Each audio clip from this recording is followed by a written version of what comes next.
আজ হলো মায়ের সঙ্গে কাটানো শেষ দিন। আবারও যে কবে দেখা হবে তা জানি না। ২ দিন ছিলাম, মায়ের মনটা কিন্তু বেশ ভালোই ছিল। হ্যালো এভরিওয়ান, আবার স্বাগত আমার একটি ছোট্ট মিনি ব্লগে। আশা করছি সকলে খুব ভালো আছেন আর আমরাও বেশ ভালো আছি। আজ হলো রবিবার, এখন ঘড়ির কাঁটায় সকালে ৯টা মতো বাজছে। এই মুহূর্তে সোনামা ঘুমিয়ে পড়েছে। আজও আমরা রয়েছি মেজদির বাড়িতেই। আজকে বিকালে খাওয়া দাওয়া করে বেরিয়ে যাব। সোনামা উঠেছিল সকালে ওই ৬টা সাড়ে ৬টার মতো বাজবে ওইরকম টাইমে।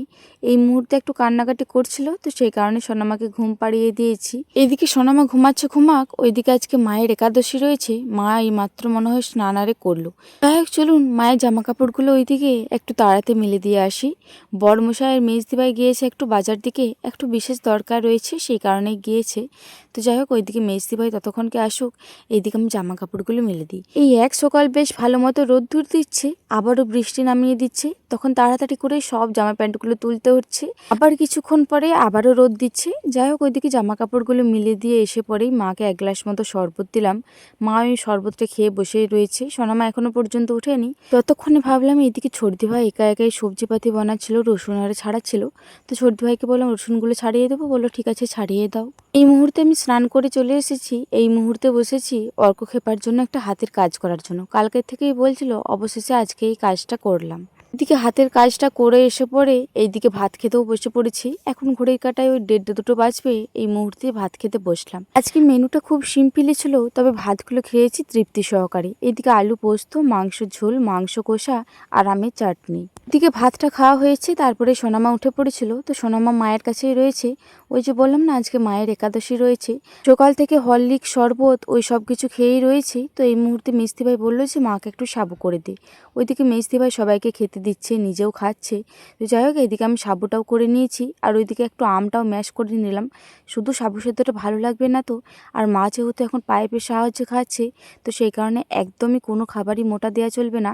সাবুটা একদম পাতলা করে গুলে নিয়েছিলাম, তারপরে ঠান্ডা করে পরে ওইটার সঙ্গে আমটা মিক্স করে এই মুহূর্তে মাকে দিয়ে দিচ্ছি। প্রথমে অল্প মতো দিয়েছি, এই ১ গ্লাস মতো খাক, যদি আবারও খেতে পারে ওই পাত প্যাকেটে দিয়ে দেবো। এই গ্লাসটা ২ ডবল একটা বড় গ্লাস রয়েছে, ওই গ্লাসটারই কিন্তু ১ গ্লাস করেই মা খাবার খাচ্ছি। কারণ এত বড় মানুষের একবার প্রস্রাব করলেই কিন্তু খাবারটা নেমে যাবে। এখন ঘড়ির কাঁটা ওই ৪টে মতো বাজছে। এই মুহূর্তে আমরা কিন্তু রেডি হয়ে গিয়েছি ঘর বেরোবো বলে। মনটা বেশ খারাপ লাগছে জানেন তো। এই ২ দিন হলো মায়ের কাছে রয়েছি, আমারও মনটা বেশ ভালো লাগছিল আর মায়েরও মনটা বেশ ভালো লাগছিল। আর বিশেষ করে সোনামা কিন্তু বেশ হাসি ফুর্তিতেই ছিল। যাই হোক, এইদিকে মেজদিভাই সোনামায়ের সঙ্গে অনেক গল্প আড়ি করছিল। তো আমরা বললাম যে আর বেশি দেরি করব না। ওইদিকে মেঘটাও একটুখানি ধরেছিল, সেই কারণে আর বেশি দেরি করলাম না, তাড়াতাড়ি বেরিয়ে পড়লাম। যাই হোক, ওইদিকে তো মায়ের মনটা বেশ ভারী হয়েছিল বুঝতেই পারলাম। আর এই যে এইদিকে আমার মহারানীটা দেখুন, পায়ের উপরে পা তুলে পড়ে এইদিকে ঘুমিয়ে পড়েছে। একটুকু রাস্তা আসতে না আসতেই ঘুমিয়ে পড়েছে। তো যাই হোক, চলুন একেবারে আপনাদের সাথে যেয়ে পরে দেখা হচ্ছে বাড়িতে। সেই দিনকে কিছুটা অগোছালো করে রেখে দিয়ে গিয়েছিলাম খাটের অবস্থাটা, আবার এসে পড়ে কিছুটা অগোছালো করে নিয়েছি নিজেই। মানে কোথাও গেলে এসে পড়ে খাটের অবস্থাটা ঠিক হয়তো এইরকমই হয়। আপনাদের কাদের কাদের এইরকম অবস্থা হয় জানাবেন তো।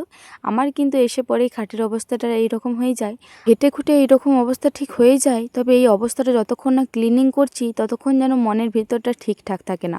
এই যে দেখুন, এক চুটকিতেই আমি একদম বিছানাটা পুরো ক্লিনিং করে নিলাম। রুমের মধ্যে এই বিছানাটা যদি টান টান করে পাতা না থাকে আর যদি অগোছালো থাকে, কি যে একটা মনের মধ্যে কচকচ করে কি আর বলবো।